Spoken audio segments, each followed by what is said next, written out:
مولانا فضل الرحمان صاحب، آپ نے پاکستان میں بہت سی تحریکیں دیکھی ہیں، بہت سی تحریکوں میں شامل رہے ہیں، اور آپ نے بہت سی تحریکوں میں خود حصہ لیا ہے، اور اب آپ ایک تحریک کو لیڈ کر رہے ہیں۔ مجھے یاد ہے کہ آپ کی پہلی گرفتاری جو ہے وہ 1974 کی ختم نبوت کی تحریک میں ہوئی تھی۔ پہلی دفعہ آپ گرفتار ہوئے۔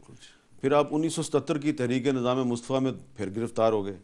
پھر آپ جنرل ضیاء اللہ کے خلاف جو ایم آر ڈی کی تحریک چلی، پھر آپ اس میں گرفتار ہوئے۔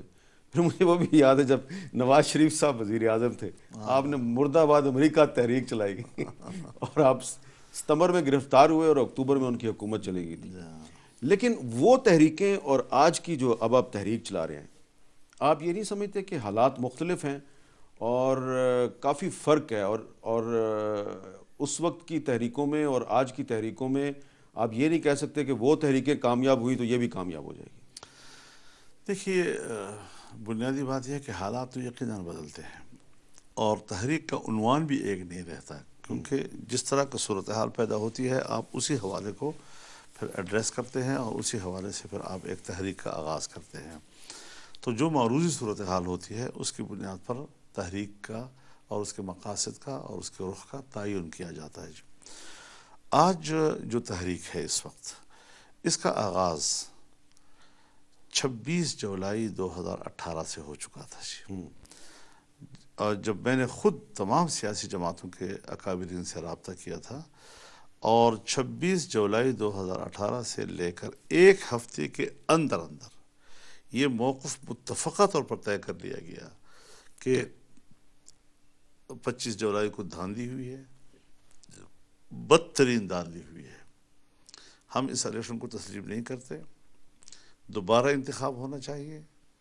الیکشن کمیشن سے ہم نے احتجاج کیا کہ تم نے الیکشن کا تحفظ نہیں کیا، اور پھر اس کے بعد یہ اتحاد ٹوٹا نہیں، یہ نظریہ ٹوٹا نہیں، یہ سوچ ٹوٹی نہیں ہے جی۔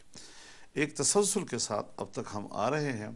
ہاں، یہ ضرور بات ہے کہ حامد میر صاحب ہر چیز جب شروع ہوتی ہے تو اپنے سفر کے دوران وہ نشیب و فراز کا شکار بھی ہوتی رہتی ہے جی، اتار چڑھاؤ دیکھتی رہتی ہے۔ کچھ یقیناً ایسی ٹیکنیکل کمزوریاں ہماری اس تحریک میں آئی ہیں کہ جس کی وجہ سے جو وقت تھا مضبوطی سے صورتحال کو کنٹرول کرنے کا، وہ کچھ ہم نے ضائع کیے۔ اور بہرحال ہر پارٹی کی اپنی سوچ ہوتی ہے، ان کی سوچ میں شاید وہ صحیح تھا، لیکن ہماری رائے ہر وقت یہی رہی ہے کہ دیکھیے، اگر ایک دفعہ ایک ناجائز حکومت نے اپنی گرفت مضبوط کر لی اور پھر اس کے بعد اسٹیبلشمنٹ کی ان کی پشت پناہی حاصل ہے، وہ ان کے پشت پر ہے، اور میں تعجب کرتا ہوں کہ جس ادارے کو ہم غیر جانبدار سمجھتے ہیں اور جس کو غیر جانبدار ہونا چاہیے، افسوس کی بات ہے کہ وہ ایک فریق کا کردار ادا کر رہی ہے۔ تو ہم تو اسٹیبلشمنٹ سے بھی یہی کہتے ہیں کہ بھئی آپ اس کی پشتیبانی چھوڑ دیں اور اس کی سرپرستی سے دستبردار ہو جائیں۔ یہ حکومت نہیں ہے، اور اس نے ملک کو ڈبو دیا ہے، اور پھر اس کے ذمہ دار آپ قرار دیے جائیں گے۔ جو ملک کو نقصان ہوگا تو آپ قرار دیے جائیں گے۔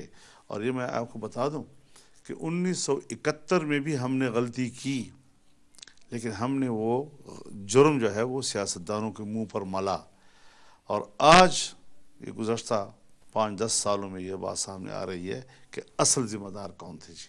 لیکن جو آج تحریک ہے، اس کے اصل ذمہ دار پہلے دن سے معلوم ہے۔